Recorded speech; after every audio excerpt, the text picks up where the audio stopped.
As Nigeria's political landscape braces up for the 2027 elections, the opposition's path is marred by internal discord and competing ambitions. For the People's Democratic Party, PDP, governors on the platform of the party have discouraged any form of merger or coalition, despite moves by top figures in the party for such. The position of the governors has divided the party. Meanwhile, the 2023 presidential candidate of the Social Democratic Party SDP, Adewale Adebayo, has warned former Vice President Atiku Abubakar, former Kaduna State Governor Nasir El-Rufai, and other opposition leaders against any attempts to hijack the party for personal political battles against President Bola Tinubu. Adebayo said the SDP remains committed to serving the people and not a platform for disgruntled politicians seeking revenge. Oh, those are strong words. Okay, but let's start from the PDP. The PDP's governor's position on the merger and coalition is very clear. No merger, I know. And this position, they said, is dividing the party. But talk to me. Does the voice of the PDP governors mean the voice of the entire PDP? No. The PDP Governors Forum is not a decision-making organ of the party. The most powerful decision-making organ of the party is the convention. And then after the convention, you have the neck of the party. Governors, yes, they are influential, but they are not a decision-making organ of the party. We have to state that clearly. Exactly. No doubt they are strong, but many people within the party believe that a coalition can work.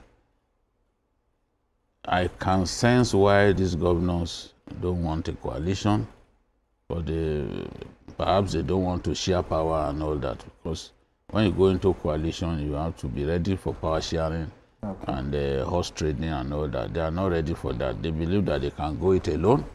They believe that if the PDP puts its house in order, it is strong enough to take power from the ruling APC. This is the way they are thinking. And if you remember 2019 election, the PDP did very well in that election in terms of the new states that they claimed.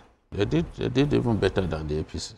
The problem of PDP had always been the disunity within its ranks. And this disunity is reaching a head now because different power people within the party are doing a lot of power grabbing. Oh, let me grab this, let me grab that ahead of the election. They're just trying to position themselves strongly. But if they all jump in to say, look, we need to address the drift of our party to nothingness, then the PDP will be able to reclaim its past and become stronger than it is currently. The way things are now, everybody is just pulling in different directions. They need to begin to sing from the same hymnal if they are to really challenge the APC. I do not quarrel with their idea of saying, look, we don't want a merger. We can go it alone.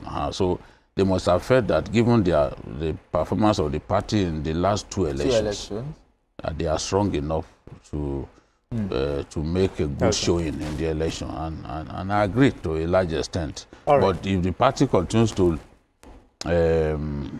lose key governors, key people, then it will be difficult for them to mobilize. Now let's look at the side B of this conversation. The warning by the former SDP presidential candidates, to opposition leaders, saying that, what do you make of that warning that you people cannot hijack this party? Talking about the former vice president and the former Kaduna State Governor. It is an extension of what Vicky had said, to the fact that we can sense that you probably don't have a space in PDP, that SDP is not a dumping ground for you to achieve your aim. Exactly. So it's just to let them know that, hey, this is a party that we are building. We don't want it to just be a platform for you to come and achieve your personal gains. So I think the warning is in order. Okay. How convinced he is on that particular statement is something, because I listened to that interview on Politics Tonight, and I realized that he's trying to play the game, play the politics, to say that I'm not against El-Rufai. He's a statesman, trying to say that, okay, you're welcome, but please, your motive has to align with the ideals of the party. And I think that's in order. So you agree with him? Yeah, so quickly on what BKO said, we need to understand that PDP coalition, saying they're against coalition may not be the right word, but they need to control the coalition. Other parties need to join them. It's not for them to, okay, you understand? Come and join they are the biggest boys in the room. So it's not a function of we going to go and meet SDP, and SDP is controlling I think it's the like whole an thing. Insult So because as it is, merger may not be possible again, where they have to drop their names and do. So the only option for them is probably coalition. And if there's a coalition, there must be a party which other parties will support. Okay. And if anybody will support anybody, it has to be PDP. Absolutely. That's probably what they should be talking about, rather than saying we are against coalition. Otherwise, they are not ready to. All right, Biko, your thoughts on this matter? Yeah, I think that everyone wants to strengthen his position.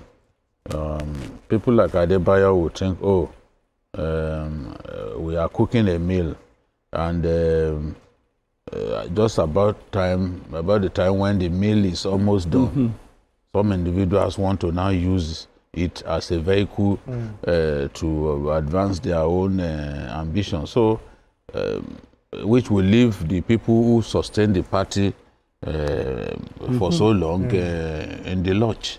So that's not what he wants to see.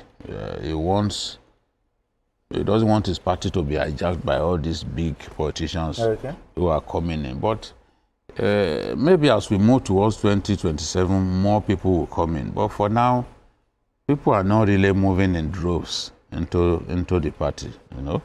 They're not moving in droves. So Adebayo should calm down. Do you think it's sounding jittery that this big man coming in, because he also has eyes for 2027? He will want to contest again. Yes, and he has the resources. He's a very wealthy man. He will want to contest again, but he's probably concerned about some people who will come and snooker him in the process, because people believe that people like Atiku Abubakar may consider using that platform. And you know it's big, you know. Yes. The party may jump at the opportunity to field an Atiku, for example, because there's no way you can turn down an Atiku, you know. And if you have to contest against people like Adebayo, you and I know. Yeah, exactly. You and I know that the outcome is very predictable, you know. So they don't want to see that. They're already scared that these people are coming to hijack our party. Exactly. It's not the only person who thinks like that. There was somebody through the party that we had a conversation who said the same thing, that he doesn't understand why now everybody is now turning to SDP. They want to use us, you know. So. Okay.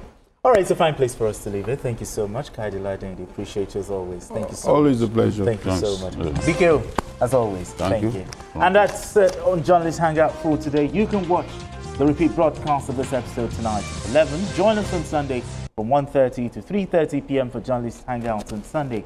We are on YouTube at youtube.com/TVC News Nigeria. I am Benga Oreshegun. Bye for now, and God bless Nigeria.